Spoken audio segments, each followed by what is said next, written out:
Hello and welcome back, everyone. I'm continuing with reading this book that is Creating a New Medina by Micah Dulipala. Quite an interesting book, quite an interesting author. If you really like some nice reading, some good vocab, some refreshing sentences, you must read this book.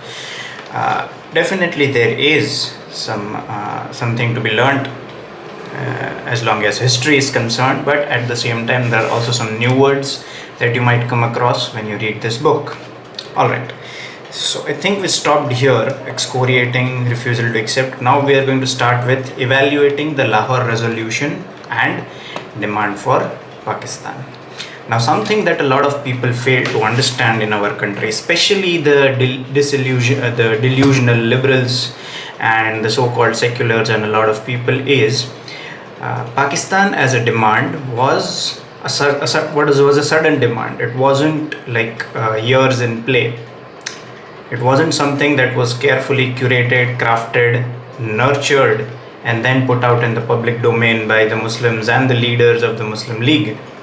But according to this strand of history, which is particularly very popular amongst people in our country, is that separation of partition was something that came up suddenly in the freedom movement, and it was not something that was years in the making, but that is something that Dr. Bhima Sakpal, that is, we fondly like to call him as Ambedkar, I would like to call him Dr. Bhim Rao from this point forwards. Okay, so yes, here he is clearly demonstrating that no, it was not something that came up suddenly. It was years in making. There were people who deliberately made efforts to establish a separate nation state or a separate sovereign state for Muslims, and the name for that state was Pakistan. All right.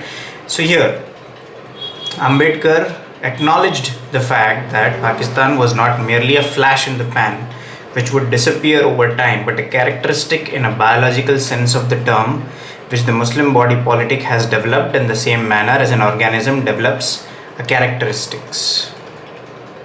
Now, this is something that you must understand. When a new human being is born, when a newborn baby is born, and as that baby grows up, it develops certain characteristics that become an inalienable or inseparable part of its body or of his or her personality.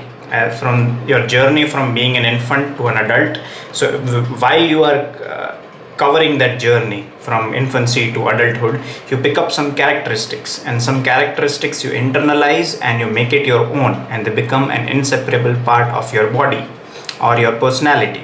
That is exactly what the Pakistan demand was. It was not something that had suddenly come up.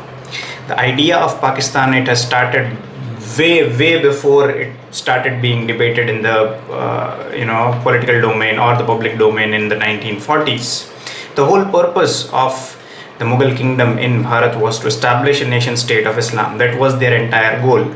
If somebody tells you something else, they have a separate agenda or they have read nothing about history. Okay, the whole point of starting from the Tughlaqs and all those people and right up until the last Mughal king, their entire purpose, their sole purpose, was to spread Islam and make Bharat into an Islamic country. That was the whole purpose. That was the goal that the Mughal kingdom was chasing. Otherwise, why would they keep on succeeding? Why would the Mughals keep on succeeding if they had no goal? That this was the end game for them. Okay, so yes, so owing to such characteristics, by virtue of them being always the political power and trying to spread Islam through the sword, okay, they had internalized or acquired this characteristic of forming a separate nation state. That was the reason why now it had come to the fore. It was not as if it had come up suddenly. That is what is being discussed over here.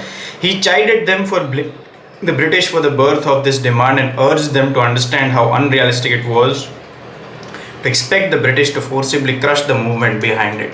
This is again something that has been romanticized by a lot of people in our country, and I would largely like to blame the history teachers in our country, because they usually say there is a divide and rule policy. So it was just because the British divided us, and then that was the reason why the idea of Pakistan came up. So putting the entire blame on the British, that it was they who divided and ruled, and hence by virtue of them dividing and ruling us, hence the demand of Pakistan came up, and we had to part with 1/3 of our geography. No, this has been the end goal for them, and when I say them, I mean the people who are in political power, who were professing Islam, who were proselytizing people. Okay, so for them, what was the end goal? That has always been an end goal, a nation state based on Islam. Okay, so yes, he chided us, meaning he is scolding us to shift the blame, wrongfully shift the blame on British, that they were the ones who were the reason behind partition. No, they weren't. Let's look further what else is saying. Now, what exactly did Pakistan demand mean? Did it entail creation of one or two sovereign Muslim states? Would Pakistan be a federal state? Blah blah blah. So there was no further clarity. It was just simply people were debating that we need a separate country, we need a separate nation state, we need this, we need that, we need that. So there was a lot of discussion, there was a lot of public debate about it, but what exactly were they referring to? There was no clarity about it. Okay, what exactly is this going to mean? Okay, so a lot of back and forth was going on between the leaders of Congress, between the leaders of Muslim League, and it was largely verbal. Okay, Ambedkar made it clear that the Muslim League had not exactly left the question of the center vague or nebulous, for what was being demanded was a separate sovereign center for Pakistan. So I think credit must be given where it is due, and Dr. Sakpal over here has hit the hammer on its head. Okay, I think he was amongst the very few individuals who foresaw this, that whatever discussion is going on right now, it's not vague, it's not simple word saladry or simply just indulging in vocal competition. No, they were very serious about a sovereign nation state based on Islam, and that is exactly what they were demanding. And here are a few names, Sir Muhammad Iqbal and Rahmat Ali, over the past decade. So this is what I'm saying. People had invested time, money and energy into popularizing this idea of Pakistan, and then mobilizing people, mobilizing the masses behind that idea. It was not a sudden thing. Muhammad Ali Jinnah was not a cunning barrister to have rallied a lot of people behind him within a span of 10 years or 20 years, to say the least. Okay, there were people before him who had worked tirelessly, deliberately and earnestly to realize this idea of a separate nation state for Islam. Okay, and a few of the names were here, Sir Muhammad Iqbal and Rahmat Ali. Right. Let's see. Question of whether or not Pakistan was indeed a nation, that is the question. And ultimately it was man who provides the soul. Man is everything in the formation of that sacred thing which is called a people. Okay, now let me leave this argument over here, because this goes better with an argument that I have underlined in the further part of the chapter. Let's see here. Ambedkar therefore asked us to come to terms with the fact that Muslims of Bharat have developed the will to live as a nation which meshed with the happy circumstance of nature having found them a territory that they could occupy, make it a state as well as a cultural home for the newborn Muslim nation. Okay, now all these centuries, like I said, the end goal was obviously to make, or to politically make Bharat into a nation state for Islam. That was the end goal of the entire Islamic history that we have, be it the Sultans of Delhi, be it the Mughals, be it all the other empires in the southern part of Bharat and all that. That was always the end goal. Okay, political supremacy over Bharat, converting the majority of the natives, that was the end goal. Right. So now they had developed the will to live as a nation, that is separate from Bharat. Okay. Yes, and that is what it does to people. In the previous videos we have done how the deculturization was practiced. You can watch previous videos in this playlist where deculturization was done. So there were alternative symbols given to them. So okay, if the non-converted natives have a national anthem, you have this. If they have a national emblem, you have this. So clearly there were machinations that were introduced. There were moves at play. There were people who were deliberately and purposefully investing time, money, and energy into convincing and mobilizing people to separate.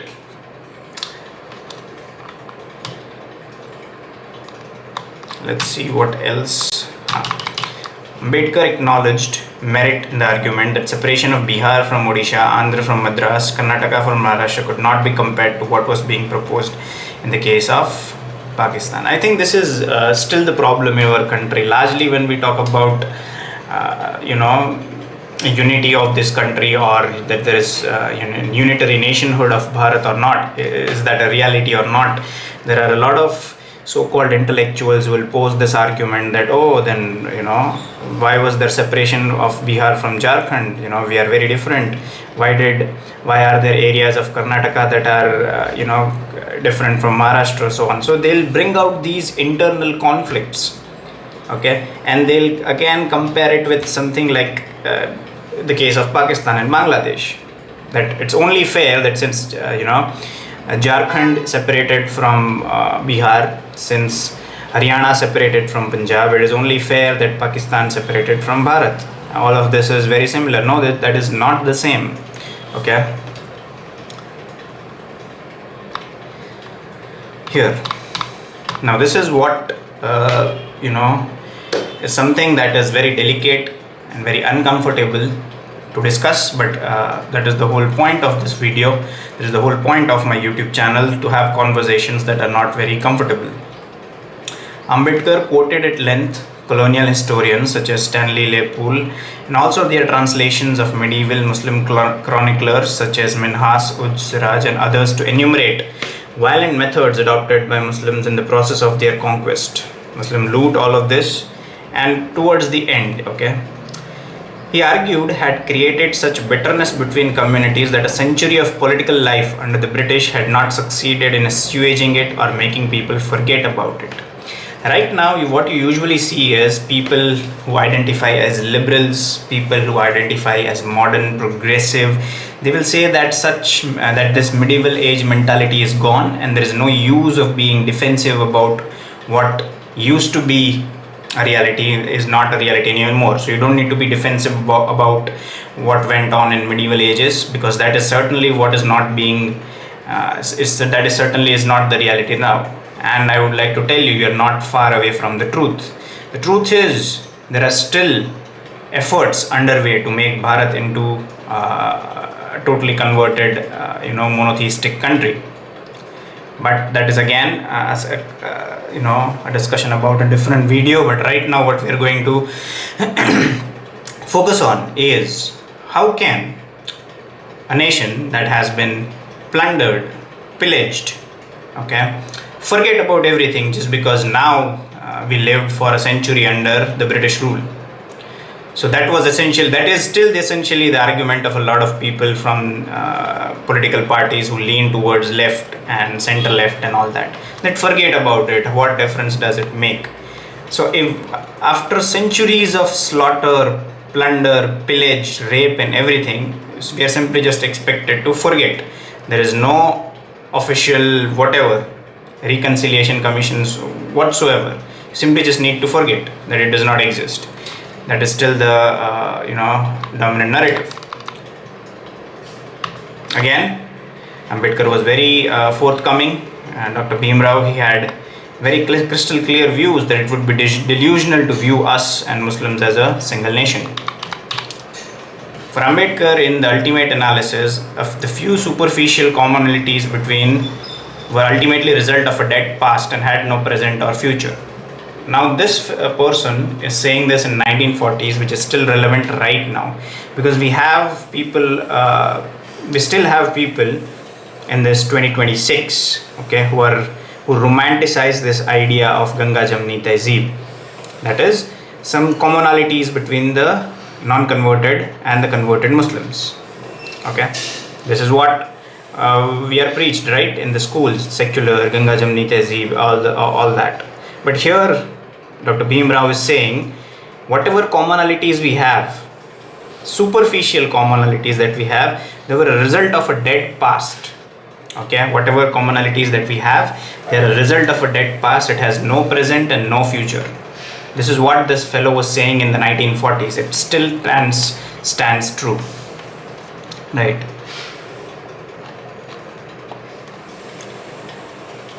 All right, I think the defense. Okay, here there is one more argument that he made, was that now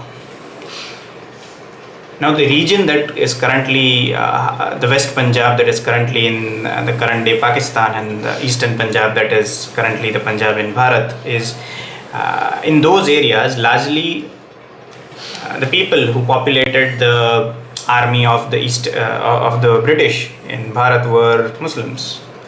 Okay, that was a fact at that time, and Muslims themselves, they were aware of this fact, that they formed the majority of the army at that time.